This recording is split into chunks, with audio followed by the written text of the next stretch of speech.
And welcome to the Bootcamp series. And today we will begin with a brief introduction to LTE, long-term evolution, and we'll also introduce the architecture. We'll consider both the radio network and core network. So welcome to the series. Before we get started, a couple of things. If you want to relate my voice to a picture, so here is my picture. And I have taught technologies S951XDO, UMTS, HSPA, WiMAX, LTE, and so on. If you could please provide me feedback on the type of work that you are doing, we'll have an understanding of your background. I will give you 30 seconds. Very easy, just pick one of the choices. There is a button on the left, and you can change your mind, okay, when you are answering. So if you choose one option and you think, oh, maybe you should have picked another one, no problem. Just go ahead and pick another selection. Okay, so you can change the selection if you want to do that.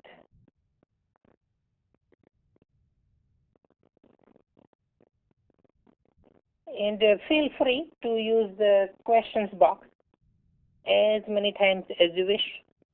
There is no limit on the number of questions that you can ask. So feel free to submit your questions. And whenever I say your question, I will send a quick acknowledgement, OK or K, something like that I will type in, and I will answer your questions at suitable time. Okay. We'll have two short breaks, about 10-minute breaks, and once we are done with those breaks, we will also give you a chance to ask questions using the audio bridge. Okay. Okay, so this is what you are telling us about 30% system test integration, about 30% systems engineering, and 10% customer support. Okay, and other 2%. Okay, thank you. And here question is on what kind of details you are looking for. This is an introductory session. Okay, so we'll have a high-level view of LTE, and we'll take a look at architecture. But in general, your answer to this question will help me figure out how much detailed we should have this session. Okay.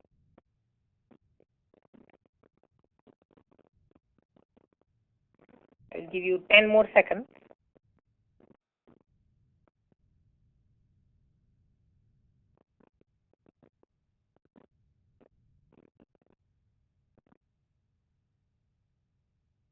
You should have access to the PDF file. Okay, so this session has a PDF file, and we have also a separate PDF file that contains acronyms for the entire series. The acronyms for this session, they are already included in the session PDF file itself, and we have a separate file. Okay, that is sort of an integrated list. So feel free to print those out. And of course, if you have a question about some acronym, just send me a question, and I will answer your question. Okay, so 75% medium degree of details and 25% more details. Anytime you want more details than what we present here, just send your question. Okay. Okay, one last question, and then we'll be on our way to discuss the slides.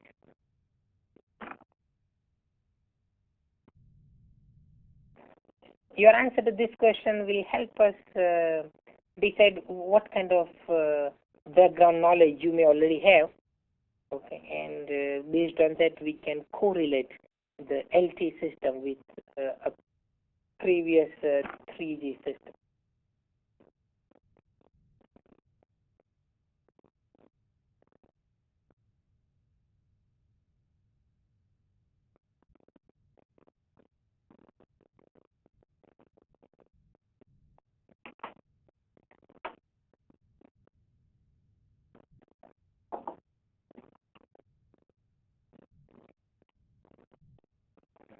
Okay, 80% 1x and LT. Okay. 20% all technical. Okay. Okay, very good. So as I mentioned, we have list of acronyms included here for your convenience. And in telecom industry, we can never ask of acronyms. So in 4G, you will have another set of acronyms. Okay.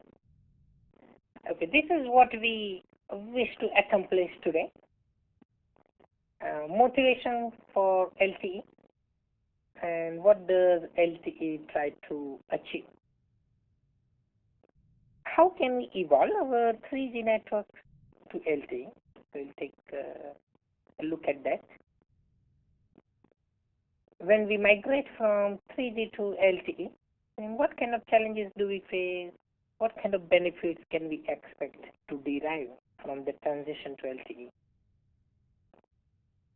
Key building blocks that will help us design LTE. And another major topic is architecture. So radio and the core both will be considered. And toward the end of the session, we will summarize how we can do handover or handoff between LTE and a non-LTE 3G system such as DO or UMTS. And of course, that will be a very high-level view, but if you are interested in a lot of details, then we have entire sessions dedicated to those handover processes. So feel free to enroll in that if you are interested in that. Okay, let's get started with the content for today.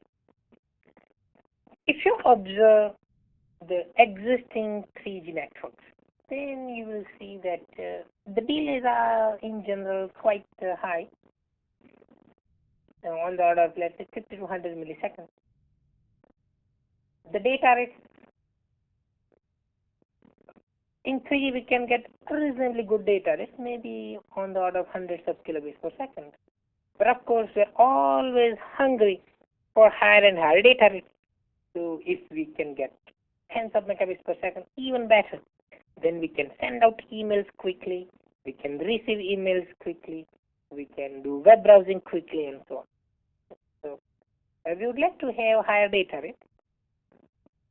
The existing 3G networks are not really geared toward IP domain services. Even though we have a packet switch core network that helps us access the internet and we can do various IP applications, still we are not using the full potential of the cellular network.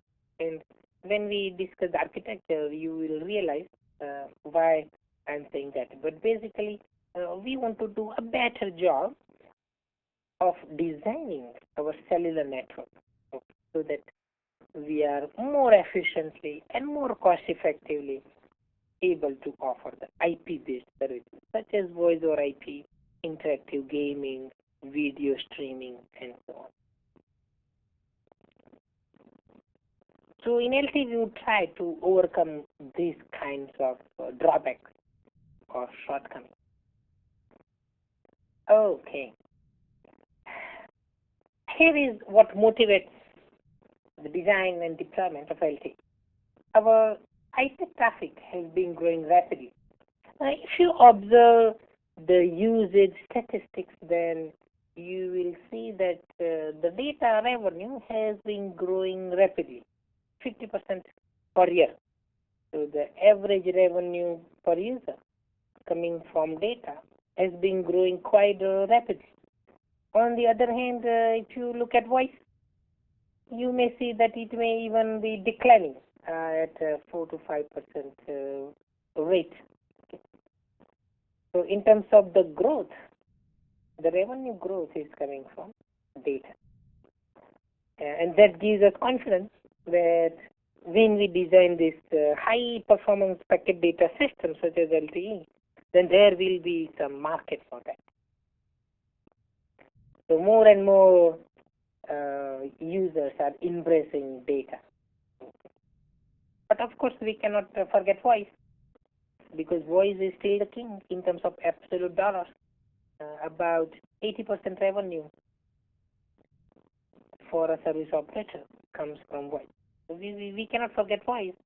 However, we need to be prepared to address the required growth in data.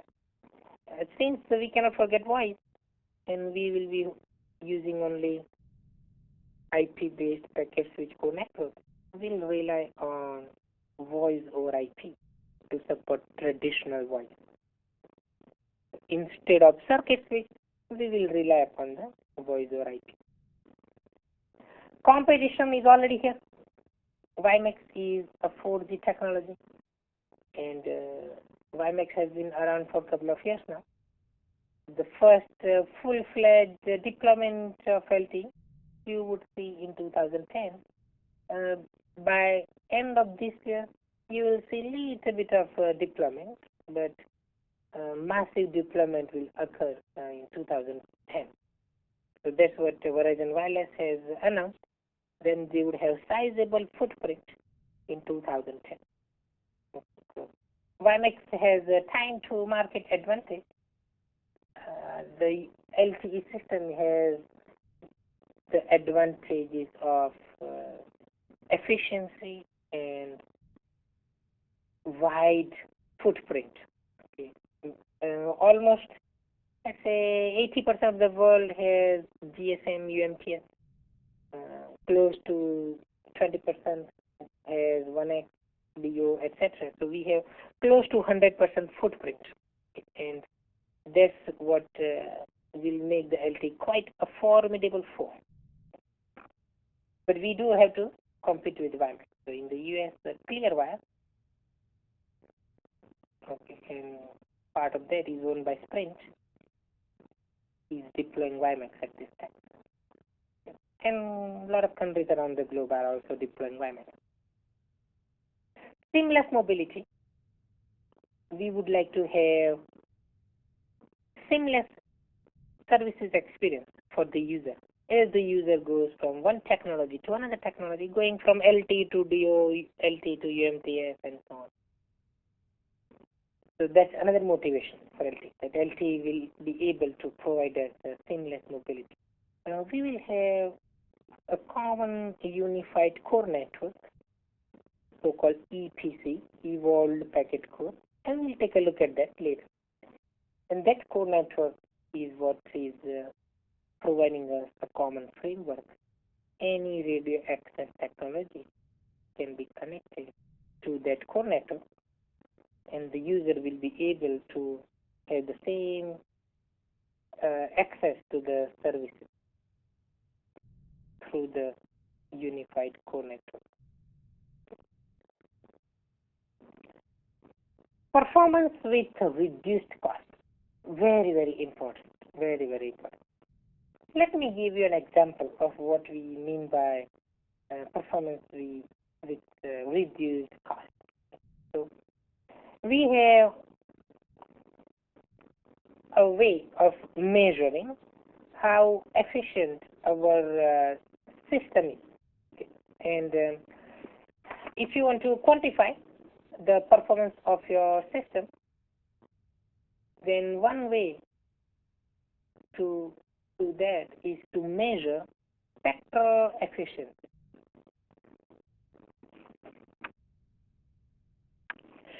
Who would tell me the unit of spectral efficiency? How do we measure? What is the unit? Is it megahertz? Is it bits? Or what kind of unit do we have for spectral efficiency? You can give me the answer by typing in the questions box. How do I calculate spectral efficiency?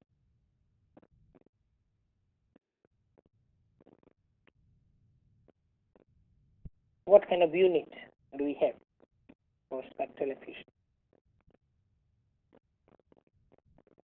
So you can type in the questions box. That way I will get your answer. Oh, no answer yet. I need to wake you up. We need some tea, coffee for you guys. Okay, Erlang. Okay, very good. So that's one way. Okay. So for voice system, Erlang is the way to measure spectral efficiency. So that's good. How about data? For data, how do we measure it? How do we know that we have good packet data system?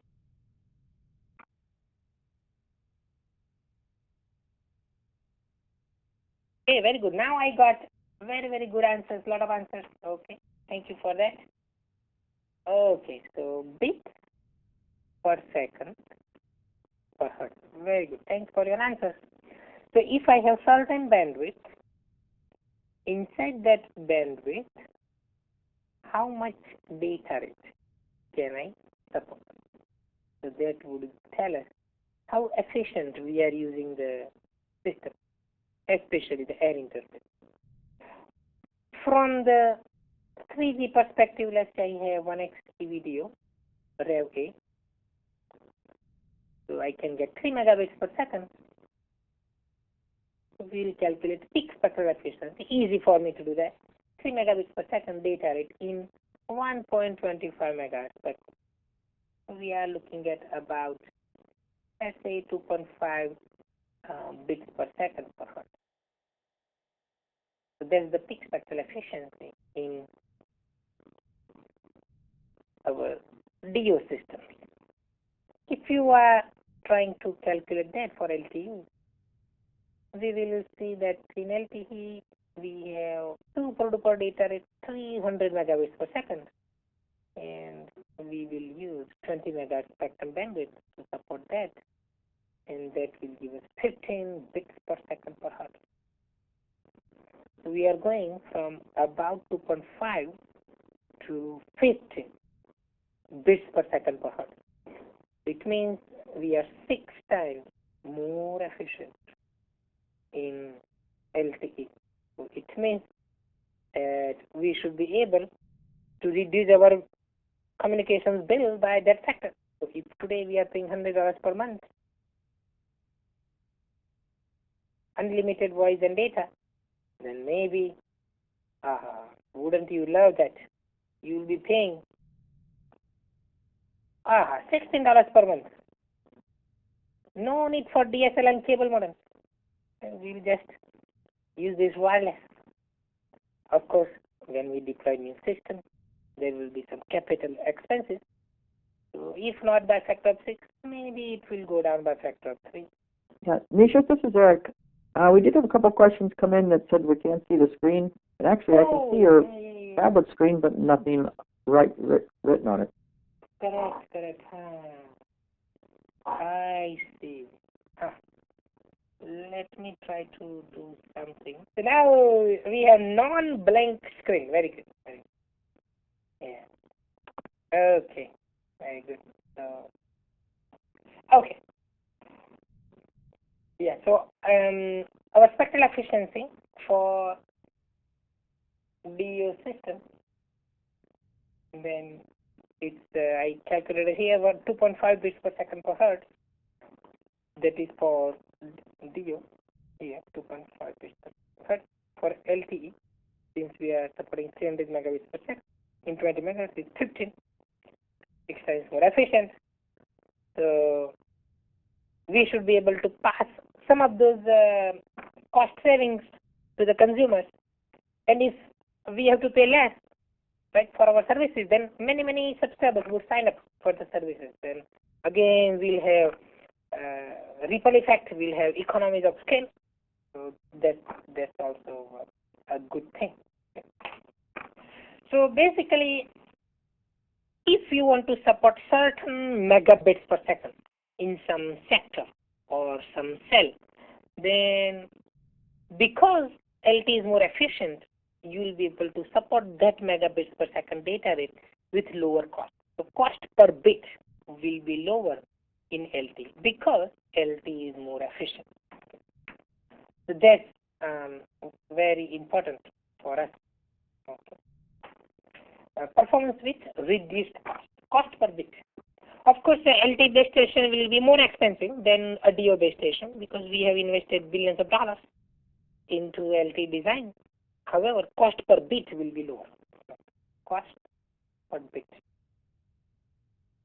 The cost to support certain data rate, that is going up. Okay. Okay. Very good. Going from 3G to LTE. So in 3G, let's say we may have 1x, 1x video, or we may have some UMTS. Then the radio access network. Here is the mobile device. We have CDMA based air interface. We have two distinct core networks, circuit switch core network and packet switch core network. Now we are moving toward this kind of scenario where we'll have some hybrid UEs. They can support 3G, they can support LTE. So whenever this UE is inside the LTE coverage area, it will use the LTE technology. If LTE coverage is not available initially, then there will be some 3G coverage, and then this device will use the 3G radio access network. Both 3G and 4G radio technologies can connect to the same core network, EPC, Evolved Packet Core. Now that is only packet switch, only packet switch. So there is no circuit switch core network in LTE. And you can connect that to the internet, you can connect that to PSTN for circuit switch type traditional calls, but the voice will actually be carried through voice or IP. Okay, but you can still connect to either the internet or PSTN. So as you can see, this EPC is a common unified framework, and that helps us connect to many different types of radio technology. That's what we are moving to.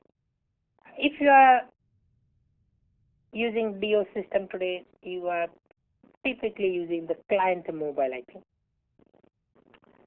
UMTS, we have network-based mobility. There is no mobile IP used in UMTS today. And going to LTE, we will again use the UMTS-based philosophy, network-based mobility. So rather than using so-called client-based mobile IP, we will start moving towards proxy mobile IP. Proxy mobile IP is one example of network-based mobility. We do have support for client mobile IP. However, this would be the primary means of interworking between DO and LT.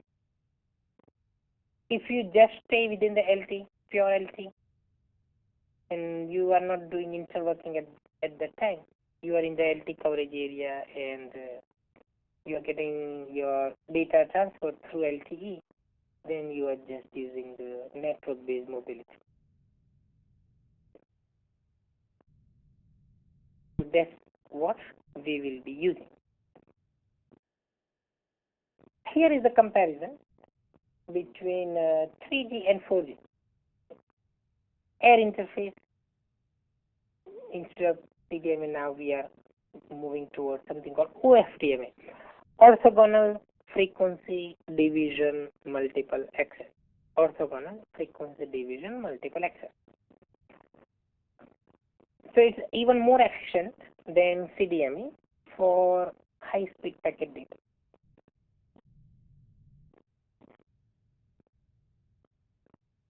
Whenever you want to support megabits per second data rate, then OFDMA is a logical choice. CDMA is very good, very efficient for low rate for voice, and for high-speed data, OFDMA is a logical choice. That's why both LT and WiMAX have chosen OFDMA as the multiple access technique. The radio access network architecture is now distributed rather than being hierarchical or centralized. What we mean by that is, in 3G, we have this RNC, radio network controller, and it is controlling hundreds of base stations. In LTE system, no RNC at all. So the only thing we have in the LTE system is base station. and they can talk to each other. Yes. Two base stations can talk to each other. No RNC, so no more centralized entity. So that's where we are going toward the distributed or flat architecture. As I mentioned, we are more relying on network-based mobility rather than client-based mobility. Even though it is supported, we are moving toward network-based mobility, such as proxy mobility. The core network, in 3G we have circuit switch and packet switch core networks, two distinct core networks. In LTE we have just one packet switch core network. And if you look inside the packet switch core network, you will find that pretty much we have new set of components. And I will take a look at those components today. So even though we'll have quite different radio network and core network, we will still have this goal of smooth migration. Okay, it looks like we have a question.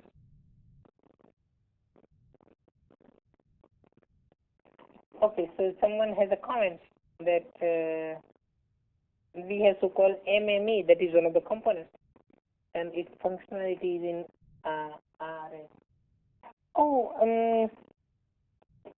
MME just takes care of signaling aspect.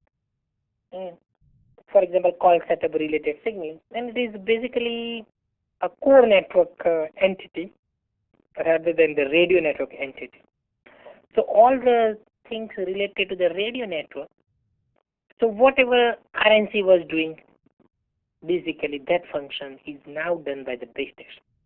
So the base station in LTE is doing the 3G base station work and the 3G RNC work. So if you want to relate the function, then both the base station and the RNC functions are now implemented by the base station itself in LTE. NME is a core network element, so not really the radio network, but the core network element. And what does it do? We will see. We will see. Oh, okay. Thanks for your question.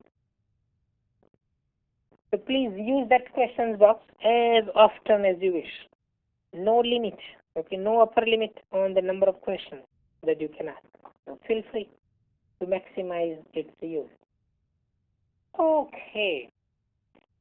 When we are going to migrate from 3G to LTE, then here are the challenges that we would have to face. For example, let's say we are on this voice or IP call, and then as you change the technology, then we would have to maintain that call, even when we are moving across quite dissimilar radio technologies. So let's say DO to LTE, UMTS to LTE, and so on. Since we will not have LTE everywhere from day one, right, then we will need dual mode handsets. So that will work with LTE whenever LTE is available. And if LTE is not available, then maybe some 3G technologies will be used by that dual mode device. From the perspective of SIM 2000 operators, right, the SIM card, which is the norm in UMTS, is new to them. So we have to manage that. From the deployment perspective, we have to have this new core network, and we have to connect the technologies 3G, 4G to the new core network. We have to make sure that the billing is still intact. We do not want to adversely affect the billing. And since these new technologies are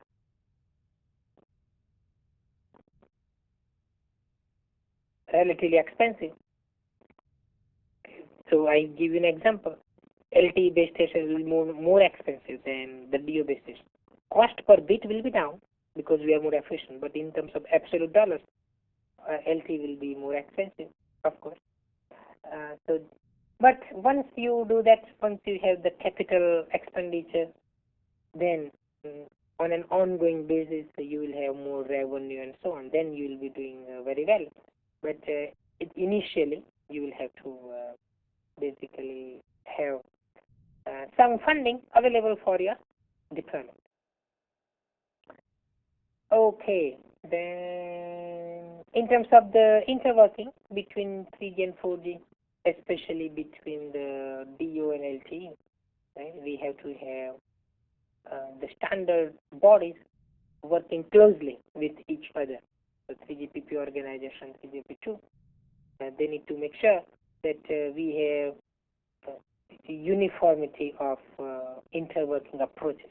And they have done a pretty good job at that. So we have done quite a bit of extensive work on interworking between two technologies. So that's pretty good. This is what migration to LTE will buy us. So for example, cheaper cost per bit. So from that perspective, infrastructure will be cheaper. We can support higher data rates. So I mentioned one data rate, 300 megabits per second. So compared to 3G, very, very high data rate. Lower latency. So for example, we would have one-way user plane delay from the radio network to the device less than 5 minutes. If you are in the idle mode, no data transfer, and now you want to transition into the active mode, connected mode, so that you can do some data transfer, that will occur in less than 100 minutes. So quite fast, quite fast. So those are the latencies we are talking about, very, very fast transitions and very fast user transfer, okay, between the network and the device. In LTE, we have only packet switch corner, so no circuit switch corner. Even in 3G, we have always on extensions, but in LTE, it will be even better. Even better. The user will feel that, oh, the user is always connected to the network because we have fast transitions and so on. We will support both the real-time and non-real-time services. Okay. Even when we go across two different technologies, no problem at all. Here is the set of data rates that we can expect. So, for example, we will have in Rev A 3 megabits per second in the forward link or the downlink, 1.8 megabits per second in the uplink or reverse link. And of course, in DO, we use 1.25 megahertz spectrum. Right? HSPA, high-speed packet access, so it includes both the HSDPA and the HSTUPA, high-speed downlink packet access, high-speed uplink packet access together. And that's what AT&T is deploying at this time. So Rev from Verizon and Sprint.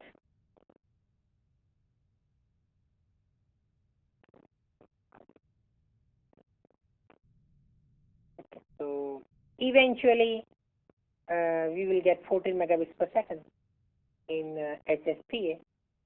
Right now that number is 7 megabits per second. Good, 7 megabits per second. And in the uplink right now it's about 2 megabits per second. But eventually HSPA can get you to 14 and 5 megabits per second.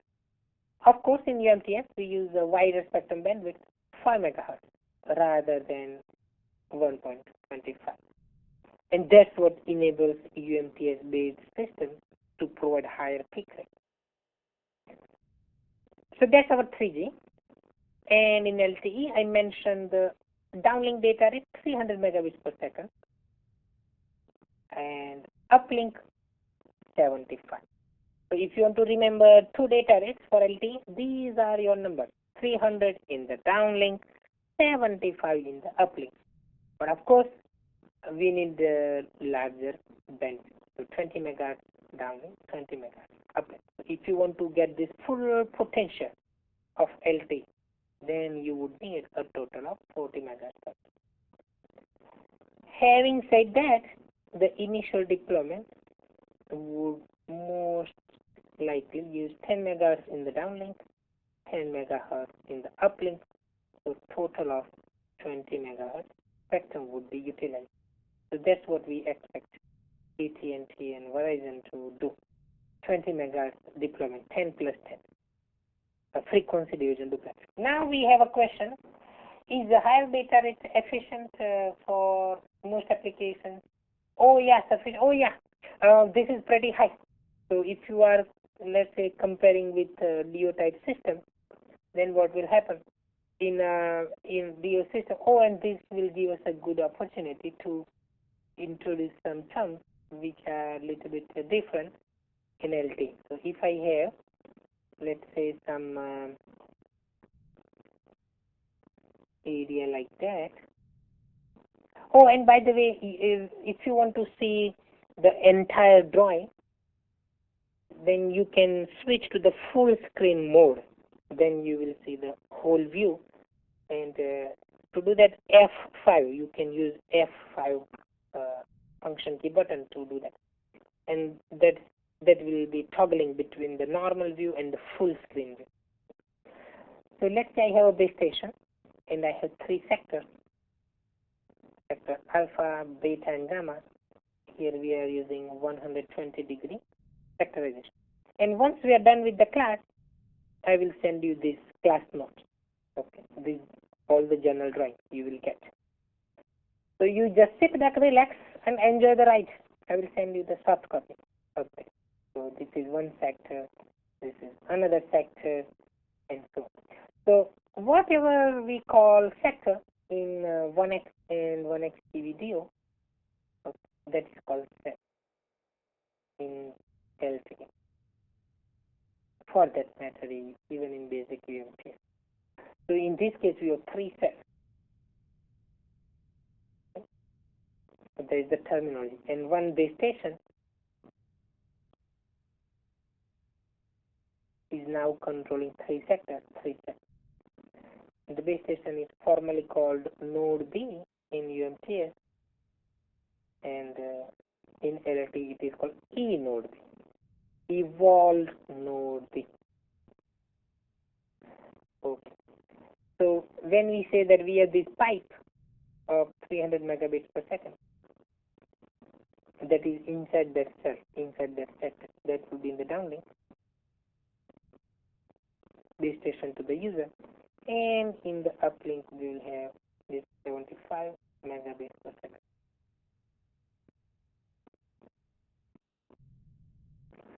Okay, that will be going from the user equipment, mobile device, to the base station inside that cell. So those data that we are talking about are inside that cell, inside that sector. Okay, so that's our data rate. So,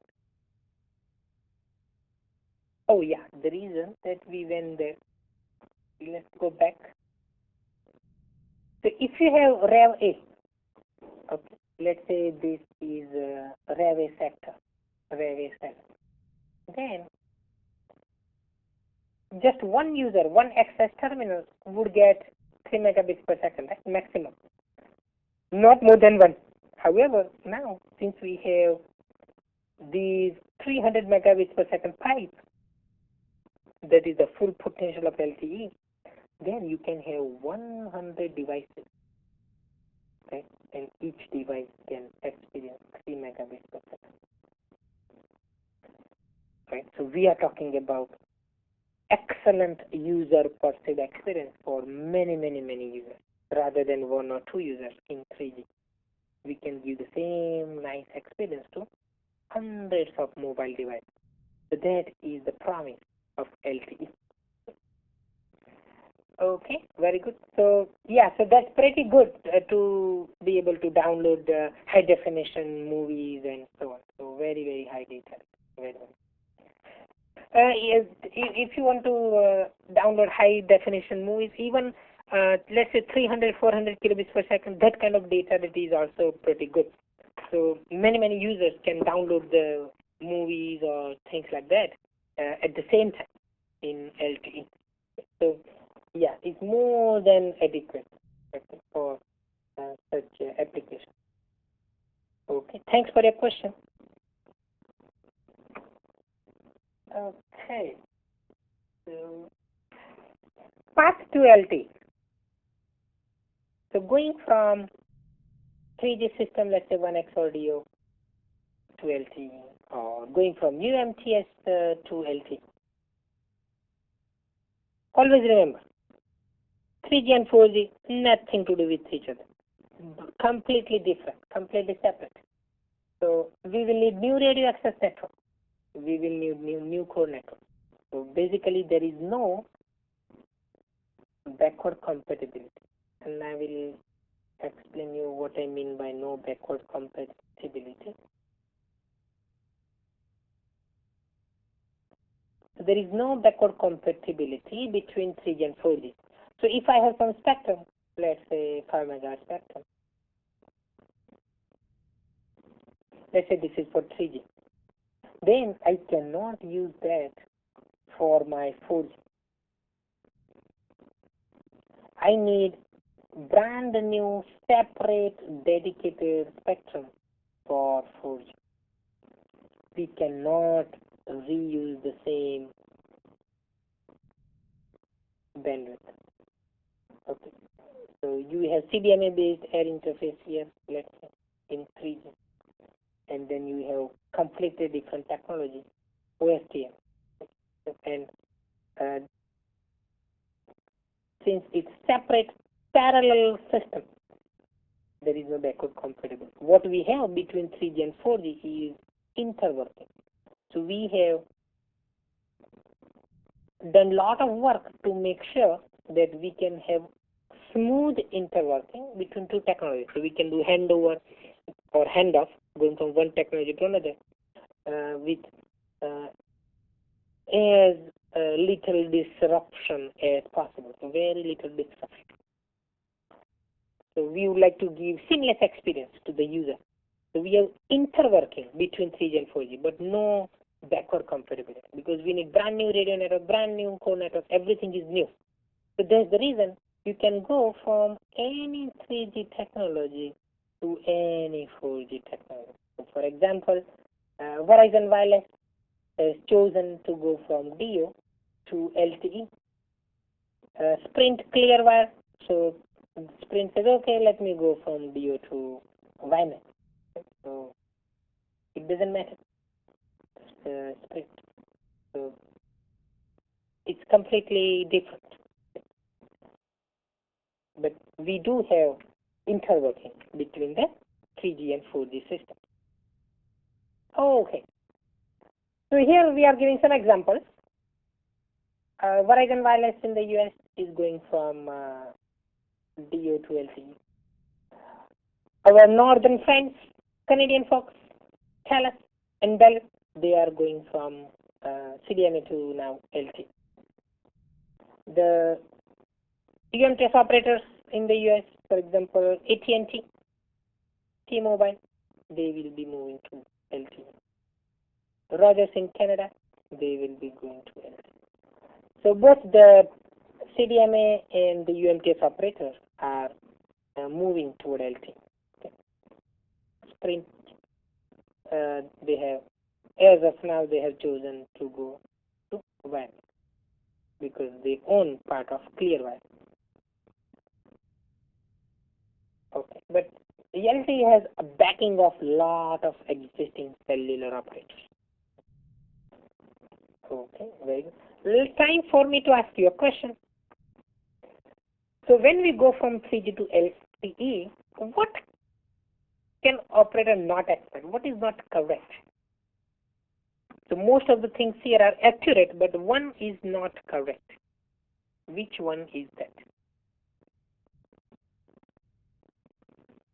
I will give you a couple of minutes.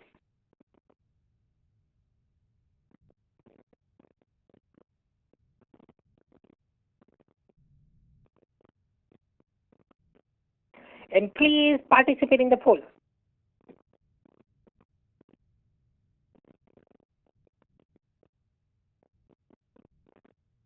And do not generate a random number and pick the selection randomly. Hope you have been paying attention.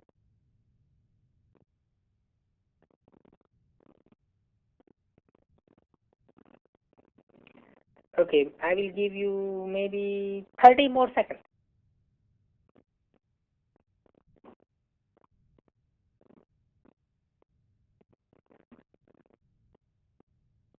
Okay, in the meantime, we have this question. Okay, WiMAX has time to market.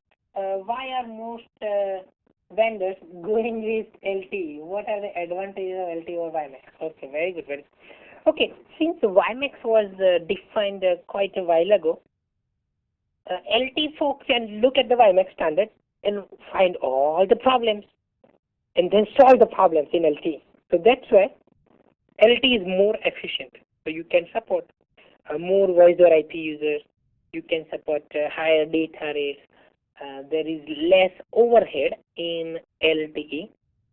You can change things quickly. Oh, let me write all those things in the journal document so you have a copy of that. But those are the advantages.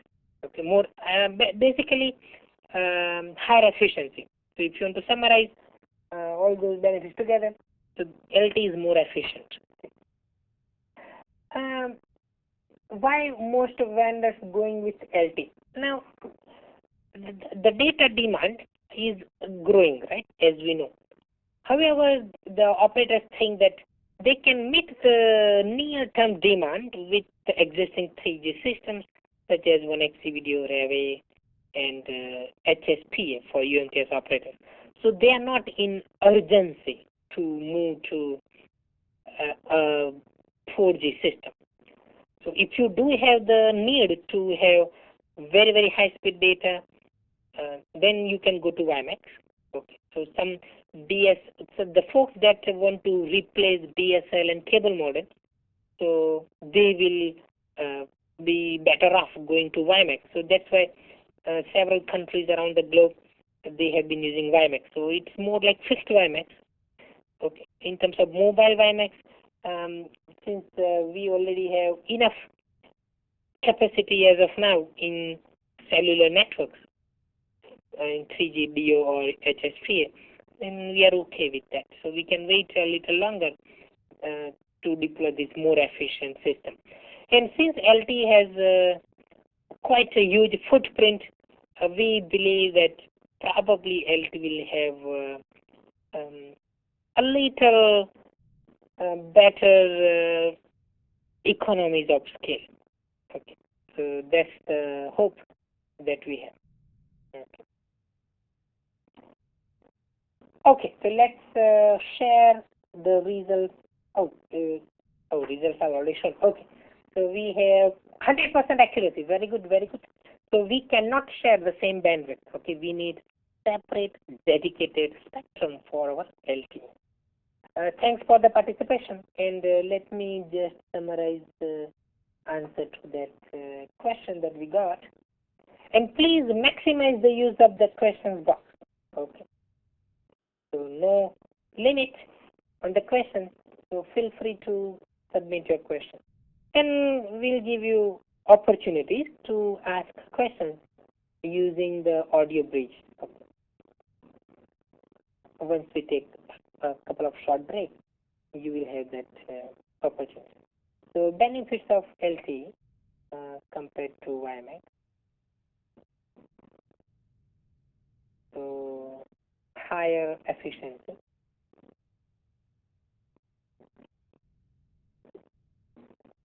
Okay. And I will give you some examples of what contributes to higher efficiency.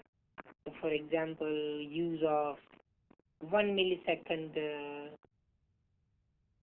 frame rather than 5 milliseconds. So you can change things every millisecond in LTE rather than 5 milliseconds in WiMAX, mobile WiMAX. That's one way, and we have less overhead,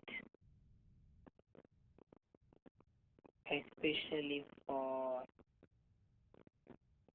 voice or IP type services. So, and if you're looking for specific features, there is something called persistent allocation. So whatever resources you allocate, they are valid for a long time. In WiMAX, you give the resources in a 5 millisecond frame. After some time, you have to again specify the same resource. So it occupies more overhead. So those are some of the reasons for that. Higher efficient. Yeah. And more features. Okay. So for example, different resource allocation techniques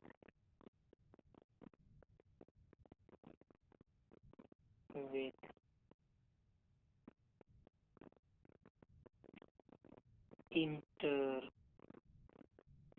interference coordination type approach. So it gives you more opportunity to optimize the system.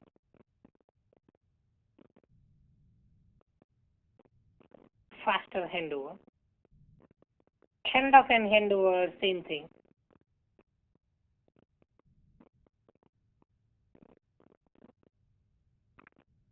Okay, so those are some of the benefits of LC. Eventually, WiMAX will also catch up, so they will have another version, another release, okay, and then they will have also this kind of benefits.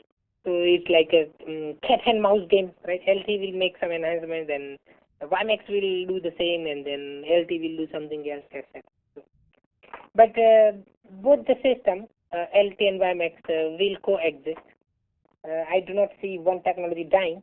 Both will coexist. There will be market for both of those. Okay. And of course, you can also have WiMAX and LT both deployed, and you can have interworking between the two. That is also supported. LT provide a completed business model to also completed fixed WiMAX.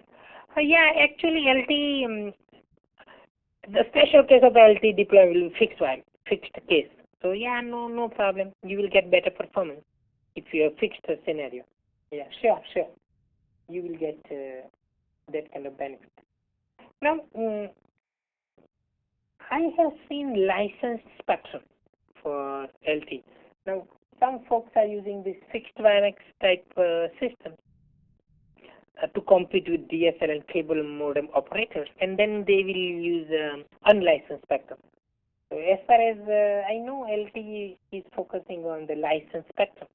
So that would be sort of the difference. But in general, yeah, LTE will give you better performance in fixed scenario compared to mobility scenario. And hopefully the cellular economies of scale will help us reduce the cost, even for the fixed WiMAX type deployment, even for fixed deployment. Thank you for the question. So let's go back. Okay. Oh, how long? Oh, how long will it take to replace CDMA voice? Oh, I believe it will take many years. Because one XRTT, for example, is quite efficient in terms of circuit switch voice. So my guess is that maybe at least several years, maybe 5 to 10 years. We still have GSM, right? 2G. And we are not replacing even GSM by UMTS. About 80% of the world has GSM.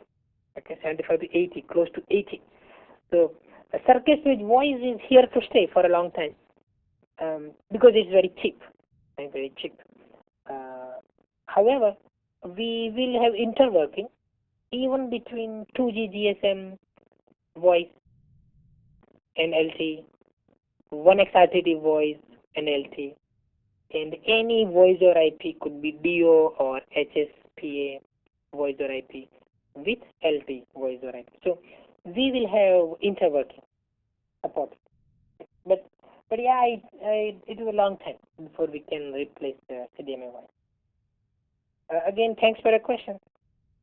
Let's move forward. Okay, now where is LTE? So this is where you will find LTE. LTE is a part of the UMTS evolution. So UMTS, the first release was release 99, and when so this is 3G, and this is the competing technology with 1X. 1X RTT is competing with release 99. Okay. So we have two major 3G technologies competing with each other: UMTS, release 99, and CDMA 2000, 1X RTT. Okay. So those are the competing technologies. So we could support voice in release 99 and on paper 2 megabits per second, but no one really did that. We just supported 3 to 4 kilobits per second in practice. Release 4 had the so-called bearer independent circuit switch architecture. So basically we took this big MSC and divided into two parts: MSC server and then media gateway. So server is taking care of all signaling, all call setup, and the media gateway is taking care of actual voice traffic. So traffic is taken care of by media gateway and server takes care of signaling. So that makes our network more efficient. Release 5, that's where you see HSTP, high-speed downlink packet access. So if you want to relate that to DO, this is like 1X EVDO revision 0. Because as you may know, 1X EVDO focuses on the forward link or the downlink. Who will tell me the peak data rate in Res 0? So in the forward link or the downlink, what is the maximum data rate can we support? How many megabits per second? Revision 0 of the 1X EVDO. 2 megabits per second. Very good. Very good. 2 megabits per second. And in the uplink or reverse link, right, whatever we do in 1X same data is 153 kilobits per second. That is our reverse link. So as you can see, just like 1X EVDO Rev 0 focusing on the forward link, right? The UMTS HSDP is focusing on the downlink or forward link to get 40 megabits per second. A services platform, so-called IMS, was introduced. IP Multimedia Subsystem was introduced also in release 5. Just like 1X EVDO, Rev A is focusing more on the reverse link. So now the reverse link data rate goes from 153.6 kilobits per second all the way to 1.8 megabits per second. Right? So more focus on the reverse link. Forward link, we increased also 3 megabits per second, but more importantly focus was on the reverse direction. So same way in the HSUPA, high-speed uplink packet access, release 6 feature, we are focusing on the uplink. So you can see the data rate 5 megabits per second. Now who will tell me why we have a higher peak data rate in UMTS compared to DO? What kind of magic are they doing in UMTS so that they get higher data rate compared to DO?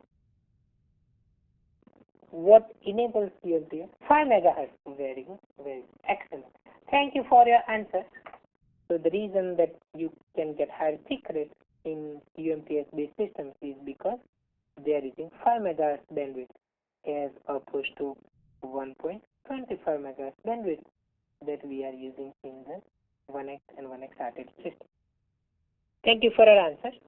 As I mentioned earlier, HSDPA and HSUPA together, we call it HSPA. and of course that is being deployed by AT&T as we speak. So once you have HSPA, release 5 and release 6 together, then what do you do beyond that? If you want, you can directly go to release 8, or you can pass through release 7. Release 7 makes enhancements to the HSPA called HSPA class. So for example, we start using antenna techniques such as MIMO, multiple input, multiple output. So now multiple transmit antennas are sending information, multiple receive antennas are receiving the signals. That is called MIMO, multiple inputs, multiple outputs. So you have that kind of feature available in HSPA class. You have high order modulation 64 also available in release 7. Up to release 6, we use 16 QAM as the highest order modulation. So those are some of the enhancements of HSPA. That's what we call HSPA class. So AT&T has announced that they will implement some features of HSPA Plus, not necessarily all features, but some features.